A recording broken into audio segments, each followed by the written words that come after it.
Hello friends, welcome back to ഗയാമി ലഷുട്ടയും. നമ്മളിന്നൊരു അടിപൊളി സ്പെഷ്യൽ ഉണ്ണിയപ്പമാണ് ഉണ്ടാക്കുന്നത്. നമ്മൾ കുടങ്ങൽ വെച്ചിട്ട് സ്വാദിഷ്ടമായ ഹെൽത്തി ആയിട്ടുള്ള ഒരു ഉണ്ണിയപ്പമാണ് ഉണ്ടാക്കുന്നത് കേട്ടോ. അപ്പോൾ വളരെയധികം എളുപ്പത്തിൽ റെഡിയാക്കാൻ പറ്റിയ ഇൻസ്റ്റൻറ്റ് ഉണ്ണിയപ്പമാണ്. നമ്മൾ അധിക നേരം മാവൊന്നും അരച്ച് വെക്കേണ്ട ആവശ്യമില്ല, റെസ്റ്റ് ചെയ്യേണ്ട ആവശ്യമില്ല. പെട്ടെന്ന് തന്നെ ഉണ്ടാക്കി ഒരു അരമണിക്കൂറിനുള്ളിൽ റെഡിയാക്കാൻ പറ്റിയ ഒരു അടിപൊളി ഉണ്ണിയപ്പമാണ് കേട്ടോ. അപ്പോൾ ഇതിന് മെയിൻ ഇൻഗ്രീഡിയൻ്റ് എന്ന് പറയുന്നത് കുടങ്ങൽ അല്ലെങ്കിൽ മുത്തുകൾ എന്നറിയപ്പെടുന്ന ഈ ഔഷധ ചെടിയാണ്. നമ്മുടെ കിണറിൻ്റെ കരകളിലും പാടത്തും ഒക്കെ ധാരാളമായിട്ട് ഇങ്ങനെ നിലത്ത് പറ്റി പിടിച്ച് കിടക്കുന്ന ഈ കുടങ്ങൽ എല്ലാവർക്കും അറിയാമെന്ന് വിചാരിക്കുന്നു. ഇതിന് ധാരാളം ഔഷധ ഗുണങ്ങളുണ്ട് കേട്ടോ. ബുദ്ധി വളർച്ചയ്ക്കും പിന്നെ വർത്തമാനമൊക്കെ പറയാൻ ആദ്യമേ പാടുള്ള കുട്ടികൾക്കുമൊക്കെ ഇത് സേവിച്ച് കഴിഞ്ഞാൽ നല്ലതാണ്. അപ്പോൾ ഇത് കഴിക്കാത്ത കുട്ടികൾക്ക് നമ്മൾ ഇതേപോലെ ഉണ്ണിയപ്പമോ അല്ലെങ്കിൽ അപ്പമോ ഒക്കെ ഉണ്ടാക്കും. അതിൻ്റെ കൂടെ ഇതിൻ്റെ ഇലയും തണ്ടും ഒക്കെ അരച്ച് ചേർത്ത് കൊടുത്തു കഴിഞ്ഞാൽ വളരെയധികം നല്ലതായിരിക്കും. അപ്പോൾ ഞാനിത് ഒരു വലിയ കപ്പ്, അതായത് ഒരു 2 കൈപ്പിടിയോളം എടുത്തിട്ടുണ്ട്. അതിൻ്റെ തണ്ടടക്കമാണ് എടുത്തിരിക്കുന്നത് കേട്ടോ. നന്നായിട്ട് വൃത്തിയായിട്ട് കഴുകി എടുത്തിട്ടുണ്ട്. ഇനി നമുക്കിതൊരു മിക്സിയുടെ ജാറിലേക്ക് ഇട്ട് കൊടുക്കാം. എന്നിട്ട് അതിലേക്ക് നമുക്കൊരു 1/4 ഗ്ലാസ് വെള്ളം കൂടെ ഒഴിച്ചു കൊടുക്കുക. എന്നിട്ടത് നല്ലതായിട്ട് അരച്ചെടുക്കുക. ഇനി നമ്മൾ അരിച്ചെടുക്കേണ്ട ആവശ്യമൊന്നുമില്ല കേട്ടോ. അപ്പോൾ നന്നായിട്ട് അരച്ചെടുത്ത് മാറ്റി വെച്ചിട്ടുണ്ട്. ഇനി ഒരു 1.5 ടേബിൾ സ്പൂൺ പഞ്ചസാര എടുത്തിട്ടുണ്ട്. അതിലേക്ക് ഒരു 6 ഏലക്കയുടെ തോല് കളഞ്ഞ് കുരു മാത്രം ഇട്ടിട്ടുണ്ട്. അത് നന്നായിട്ട് പൊടിച്ചെടുത്ത് മാറ്റി വെച്ചിട്ടുണ്ട്. ഇനി നമുക്ക് ഒരു വലിയ പാത്രം എടുക്കുക. അതിലേക്ക് 1 കപ്പ്, ഞാൻ ഇടിയപ്പ പൊടിയാണ് എടുത്തിരിക്കുന്നത് കേട്ടോ. അതിലേക്ക് ഒരു 1/4 കപ്പ് മൈദപ്പൊടി, 1/2 കപ്പ് ഗോതമ്പ് പൊടി, 1 ടേബിൾ സ്പൂൺ റവ, ഇതാണ് അതിൻ്റെ കണക്ക് കേട്ടോ.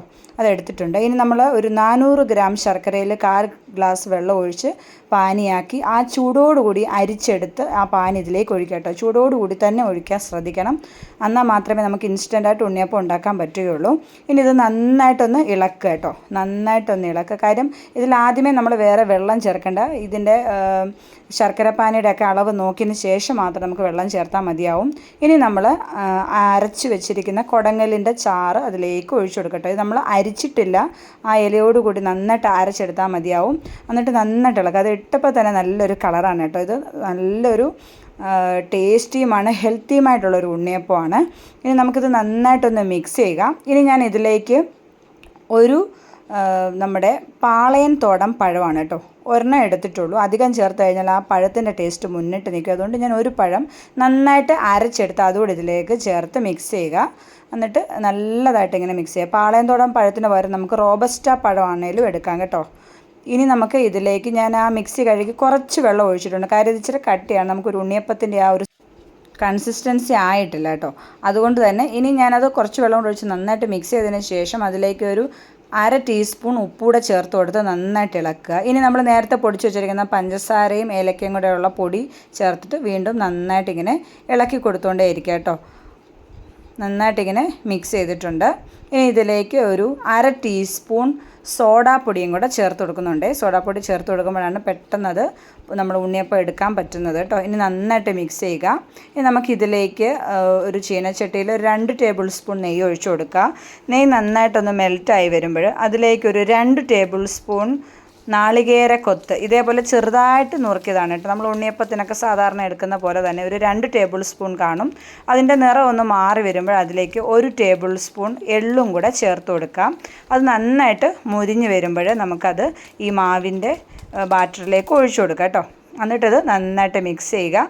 ഇനി നമ്മളിത് നന്നായിട്ട് മിക്സ് ചെയ്തതിന് ശേഷം ഒരു 10 മിനിറ്റ് അടച്ച് വെച്ചാൽ മതിയാവും. അല്ലാതെ നമ്മൾ സാധാരണ മാവൊക്കെ അരച്ച് ഒരു 8 മണിക്കൂറൊക്കെ വെച്ചാലേ നമുക്ക് നല്ല സോഫ്റ്റായിട്ടുള്ള ഉണ്ണിയപ്പം കിട്ടാറുള്ളൂ. പക്ഷേ ഇത് നമുക്ക് നല്ല സോഫ്റ്റായിട്ടുള്ള ഉണ്ണിയപ്പം കിട്ടും. ഞാനൊരു 10 മിനിറ്റത്തേക്ക് മാത്രം അടച്ച് വെച്ചിട്ടുണ്ട്. ഒരു 10 മിനിറ്റ് കഴിഞ്ഞു. ഇനി നമുക്ക് ഉണ്ണിയപ്പം ഉണ്ടാക്കുന്ന ചട്ടിയിൽ എണ്ണ ഒഴിച്ച് നമുക്ക് ചുട്ടെടുക്കാവുന്നതാണ്. ഇതേപോലെ തന്നെ നമുക്ക് നെയ്യപ്പം വേണേലും ഈ ഒരു ഇതിൽ തന്നെ ഉണ്ടാക്കാവുന്നതാണ് കേട്ടോ. അപ്പോൾ ഞാൻ ഉണ്ണിയപ്പ ചട്ടി എടുത്തിട്ടുണ്ട്. അതിലേക്ക് വെളിച്ചെണ്ണയാണ് ഒഴിച്ചു കൊടുക്കുന്നത്. എണ്ണ ഒഴിക്കുമ്പോൾ അത് തുളുമ്പ് പോവാതെ എണ്ണ ഒഴിക്കാൻ ശ്രദ്ധിക്കുക. കാര്യം നമ്മൾ മാവ് ഒഴിച്ച് കഴിയുമ്പോൾ കുറച്ചുകൂടെ എണ്ണ തുളുമ്പി വരും. അപ്പോൾ പുറത്തോട്ടൊക്കെ പോകാൻ സാധ്യതയുണ്ട് കേട്ടോ.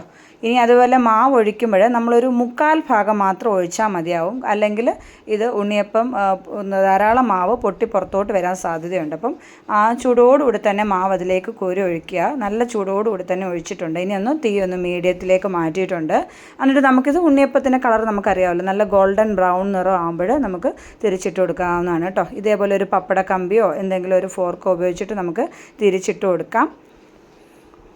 പെട്ടെന്ന് തന്നെ റെഡിയാക്കാൻ പറ്റും. കുട്ടികൾക്കൊക്കെ ഈ കുടങ്ങൽ ധാരാളം ഔഷധ ഗുണങ്ങളുള്ളതാണ്. സാധാരണ കുട്ടികൾക്കത് നമ്മൾ അരച്ച് വെറും വയറ്റിൽ പാലിനകത്ത് അരച്ച് കൊടുക്കുന്നവരുണ്ട്, അതേപോലെ തൈരിൽ അരച്ച് കൊടുക്കും, വെണ്ണയിൽ അരച്ച് കൊടുക്കും, ഒക്കെ നല്ലതാണ്. ഈ പെട്ടെന്ന് സംസാരിക്കാൻ പറ്റാത്ത കുട്ടികൾക്കൊക്കെ, വർത്തമാനം പറഞ്ഞു തുടങ്ങുന്ന കുട്ടികൾക്ക്, താമസമുള്ള കുട്ടികൾക്കൊക്കെ ഇങ്ങനെ ചെയ്ത് കൊടുക്കാറുണ്ട്. നല്ല സ്വരശുദ്ധി ഉണ്ടാവാൻ നല്ലതാണ്, യുവത്വം നിലനിർത്താൻ നല്ലതാണ്. അങ്ങനെ ഒത്തിരി ഗുണങ്ങളുണ്ട് ഈ കുടങ്ങലിന്.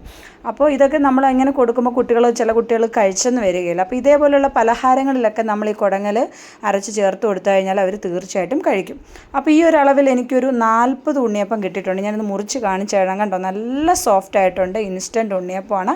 ഈ ഒരു റെസിപ്പി പറഞ്ഞത് എൻ്റെ മോടെ ടീച്ചറായ റെജില ടീച്ചറാണ് കേട്ടോ. അപ്പോൾ ടീച്ചർക്ക് താങ്ക്സ്. അപ്പോൾ എല്ലാ കൂട്ടുകാരും ഇതൊന്ന് ട്രൈ ചെയ്ത് നോക്കണേ, നിങ്ങൾക്ക് തീർച്ചയായിട്ടും ഇഷ്ടപ്പെടും. നല്ലൊരു അടിപൊളി വീഡിയോ ആയിട്ട് വീണ്ടും വരാം. Thanks for watching.